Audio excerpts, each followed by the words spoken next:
வணக்கம் ஆசிரியரின் உடன்பிறப்புகளே. உங்களை நீண்ட இடைவெளிக்கு பிறகு சந்திப்பதில் எனக்கு மிகுந்த மகிழ்ச்சி. இந்த காலதாமதம் ஏனென்றால் நம்முடைய பழைய வீட்டினுடைய பராமரிப்பு பணிகள், மறுசீரமைப்பு பணிகள் நடைபெற்று கொண்டிருந்தது. அதன் காரணமாக சோசியல் மீடியாக்களில் சுத்தமாக வருவதற்கு நேரம் கிடைக்கவில்லை. ஆகையால் ஓரளவுக்கு பணிகள்லாம் முடிவடைகின்ற ஒரு சூழ்நிலையில் இன்றைக்கு உங்களை சந்திப்பதில் எனக்கு மிகுந்த மகிழ்ச்சி. எப்போவுமே நம்ம குடியிருக்கிற வீடுகளில் சுற்றுப்புறங்களை ஓரளவுக்கு தூய்மையாக வச்சுக்கணும்.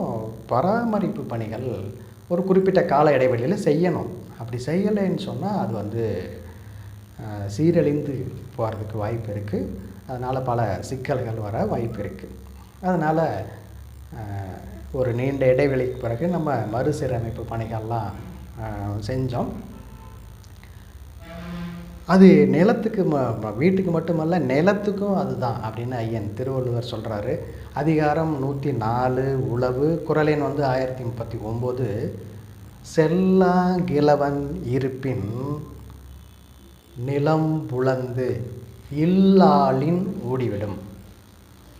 நீங்கள் உங்களுடைய விவசாய நிலத்தை போய் அதை சரியாக பராமரிக்கவில்லை என்றால் அது உங்கள் மனைவி எப்படி உங்களிடத்தில் கோபித்து கொண்டு போய்விடுவார்களோ, அதாவது இல்லறம் சீரழிந்து போகுமோ, அதுபோல் அந்த நிலம் பயனற்றதாக ஆகிவிடும். அந்த நிலத்துக்கும் உங்களுக்கும் உள்ள உறவு சீர்கெட்டு போய்விடும் அப்படின்னு ஐயன் திருவள்ளுவர் இந்த குறள் மூலமாக ஒரு அருமையான அறிவுரை சொல்கிறாரு. அது விவசாய நிலத்துக்கு மட்டுமல்ல, நம்ம குடியிருக்கிற வீட்டுக்கும் அது சரியாக பொருந்தும். அப்படிங்கிற ஒரு காரணத்தினால நம்முடைய பழைய வீட்டை பராமரிப்பு பணி செஞ்சோம். அந்த காட்சிகளையும் நீங்கள் பாருங்கள்.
இந்த ஒரு 15-20 நாட்கள் இடைவெளியில் பார்த்தீங்கன்னு சொன்னால் ஏராளமான செயல்பாடுகள் நடந்து முடிந்து இருக்கிறது. அதில் பார்த்தீங்கன்னு சொன்னால் முக்கியமாக நம்முடைய வீடு பராமரிப்பு பணி இப்போ பார்த்தா புதிய வீடு போல் அருமையாக காட்சி அளிக்கிறது. சில துயரமான சம்பவங்களும் நடைபெற்று விட்டது. ஒடிசா மாநிலத்தில் நடைபெற்ற ரயில் விபத்து, அது உலகமே துக்கத்தில் ஆழ்த்திய ஒரு ரயில் விபத்து.